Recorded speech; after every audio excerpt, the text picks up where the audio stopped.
Galacia 1:11 hanggang 12, 22 hanggang 24.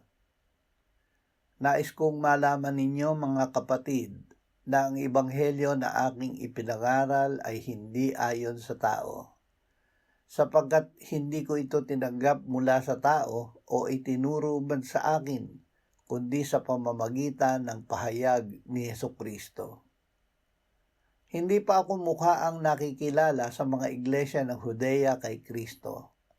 Narinig lamang nila na sinasabi, siya na dating umuusig sa atin, ngayon ipinangangaral niya ang pananampalataya na dati sinikap niyang wasakin, at kanilang niluwalhati ang Diyos dahil sa akin. Mula sa Diyos.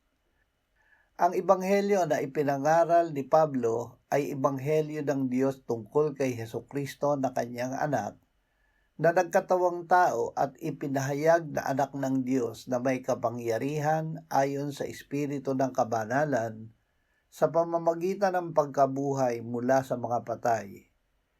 Ito ang kapangyarihan ng Diyos na nagliligtas ng bawat sumasampalataya. Si Kristo ay namatay para sa ating mga kasalanan ayon sa kasulatan, at siya'y inilibing at muling binuhay ng ikatlong araw ayon sa mga kasulatan.